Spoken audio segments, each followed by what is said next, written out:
you will not join people gossiping against them. I hope you will not go and steal from the man that God has planned to transfer his inheritance to you.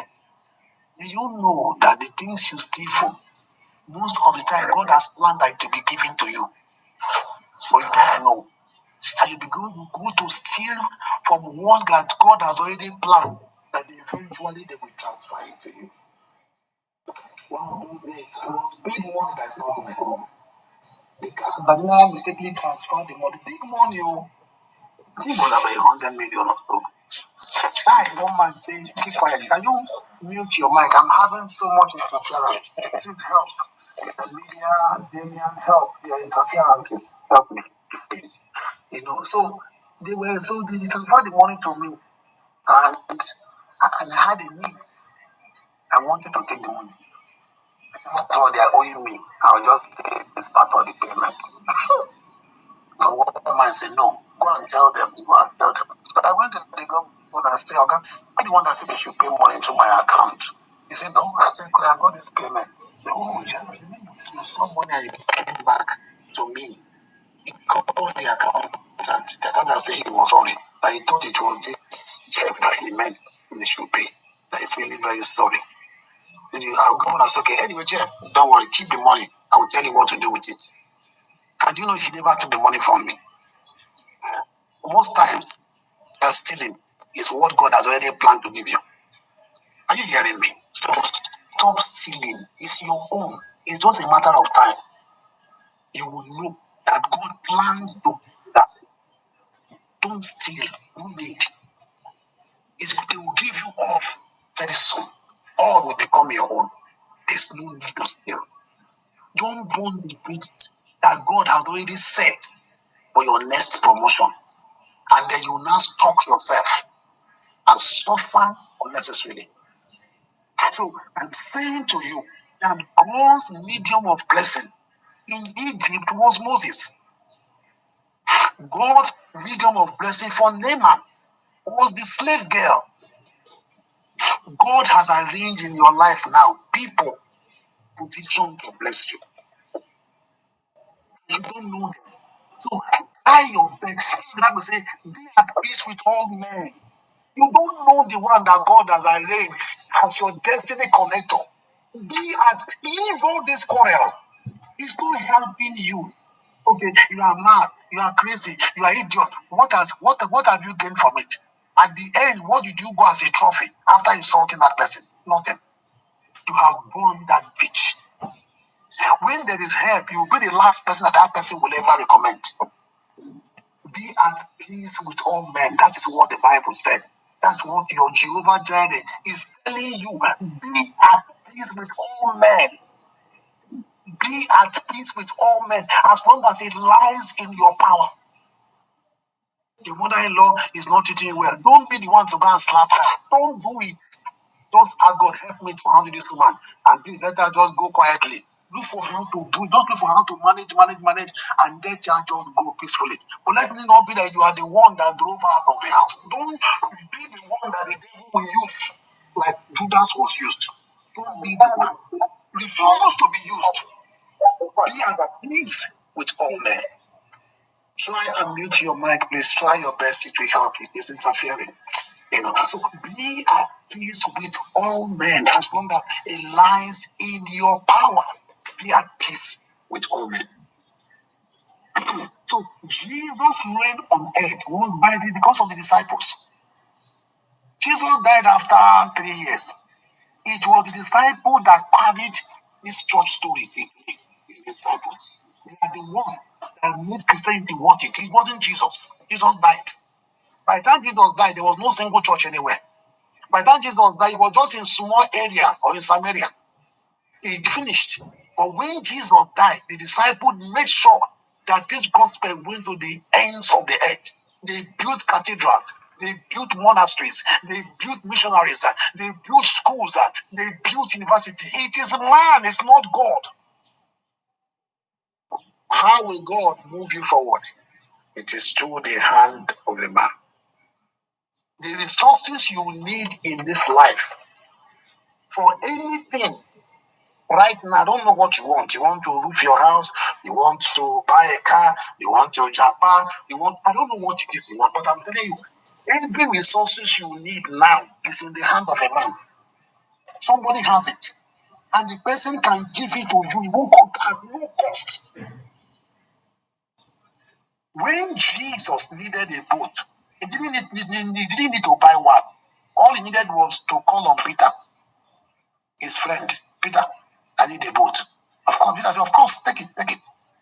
As easy as that.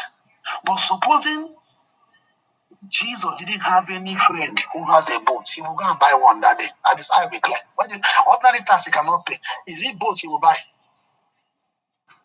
But he had a relationship with a man that has a boat. So it was easy.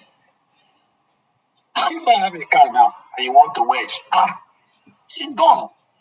Just come, you carry one, you go and do wedding. Finish. You don't need to hire, you don't need to buy.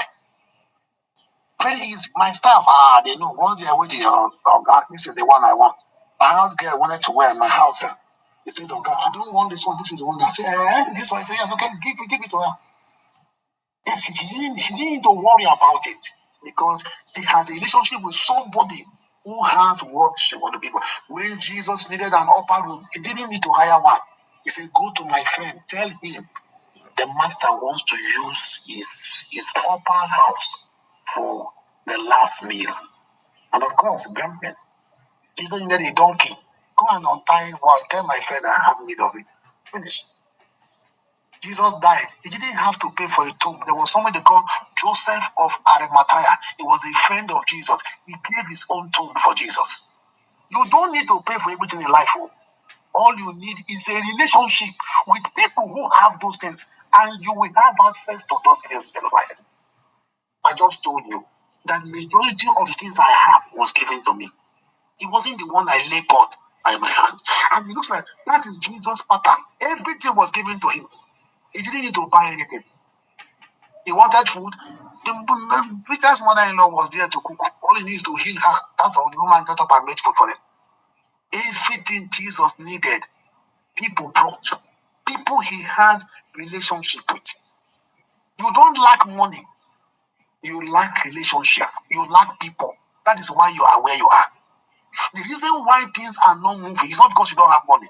It's because you have not built a relationship with people who have the things that you are looking for.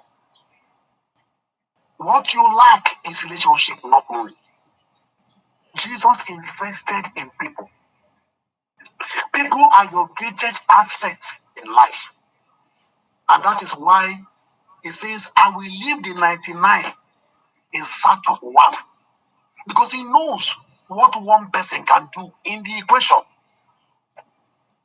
May God make you, lead you to a man that will change your life. I'm telling you, I know what I'm talking about. I know well what I'm talking about. May God lead you to that man that will change your life. One of those days, somebody gave me, 10 trucks, 10 tippers. Big tippers, 10. I said, what did you say? I said, take it. I said, what happened? I had somebody who gave a job. They paid the person so many billions, and the person ran away and left his truck and ran away. They've been in court. The man is tired, and he's not a construction man. What is he doing with all this stuff? He doesn't even know where to sell it. He doesn't do you have need of this thing? I'm tired. Just take them. I said, can you see? I said, take them. I don't want to see them here tomorrow. When I see those things, it annoys me. That's how I ran. I began to put two trucks, 10 of them. Correct. If I show you the picture of the truck, you will laugh. Correct truck. One of those ones, things that we are trying to buy, the thing about other one. If you're going to go, whether you're going to have second hand, maybe like something 60 million for one. You give me 10, I should take it. How much will I save to buy 10 trucks if I were to save them? It will take me a long time. But relationship with one person will give you something that you cannot work for in 10 years. That was Jesus' pattern. That was his pattern. He invested in people. That's why he will leave 99 in search of one. Just one man they call Joseph of Arimathea was the one who went to approach Pilate, give me the body of my friend Jesus, and they gave him. Peter could not go. Judas, they ran away. He has killed himself already. I mean, Thomas, those ones that ran. Everybody ran. But there was one friend he had in the house of Rep who went to Pilate and said, give me the body. And they gave him. And he carried him to his own tomb and brought his perfume, everything, and arranged him, bought the best of the linen and put upon him and buried him. Jesus didn't need to worry about arranging for caskets, about arranging for a tomb. No, he didn't need to. He had a relationship. Through that relationship, God has provided for all his needs. No wonder Jesus invested in people. You know, look, Jesus built relationship when he was on earth. He went everywhere doing what? Doing good. Doing good is investment. He went to Peter's mother-in-law. He healed her. He went to Zacchaeus' home. He went to Matthew's home.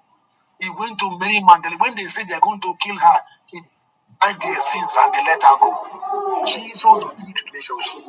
It was this relationship that was his stronghold on earth. People say, we will die for this man. Why? They remembered what he did for them. Somebody like Mary Magdalene. If even for this man, I would have been a dead man by stone. I would have been. So, look, kill me, I die here. He brought his perfume. He broke it at the feet of Jesus. Say, when are you wasting such that, say, my friend, you don't know where I'm coming from. You don't understand. The guy water according to my words. You don't understand.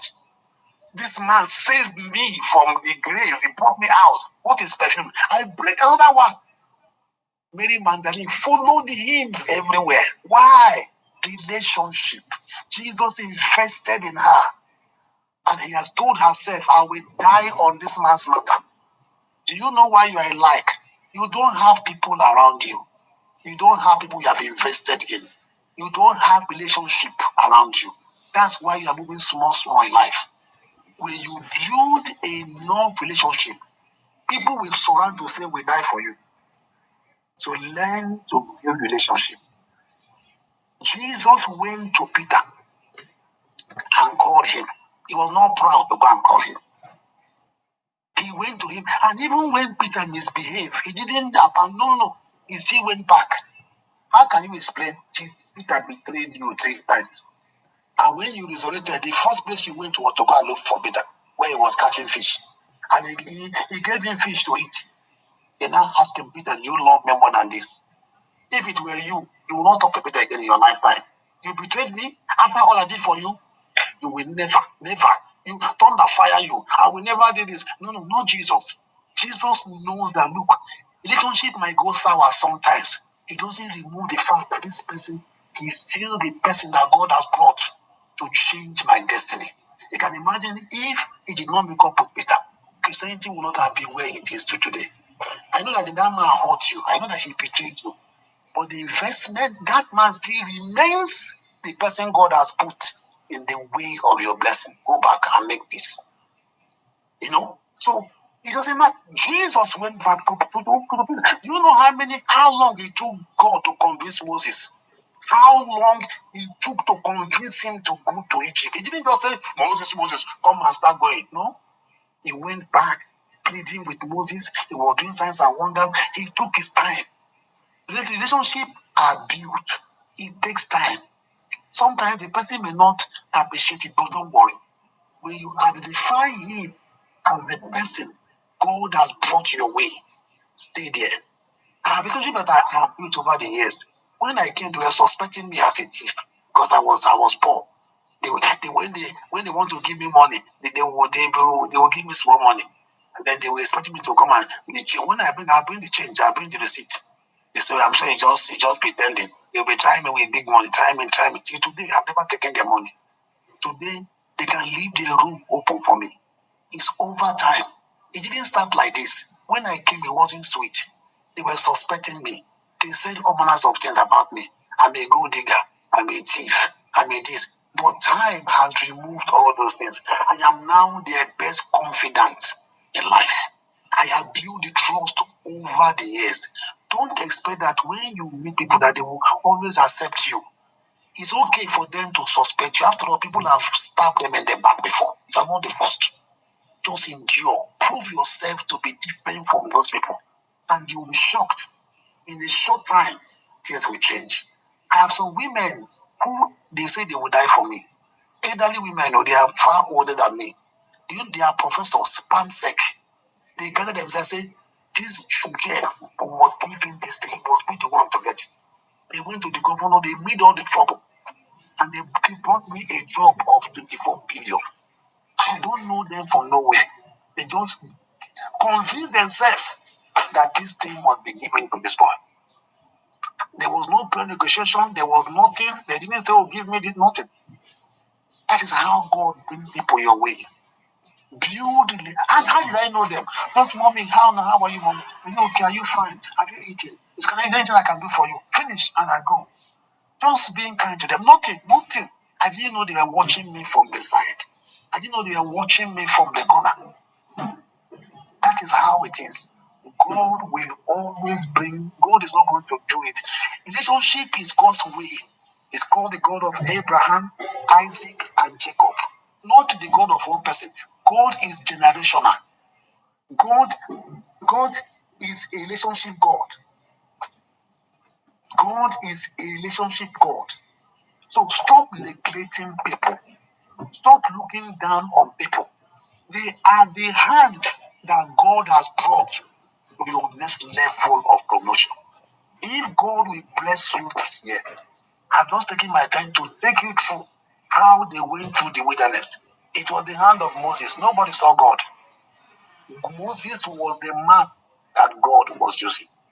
You need to locate the man that God has brought your way. And I've told you in this medium how most of the things I have today, it was men that gave me. God brought them to give me. I didn't love it for it. I wasn't even expecting it. But they gave me. I have favor, so much favor, I'm telling you.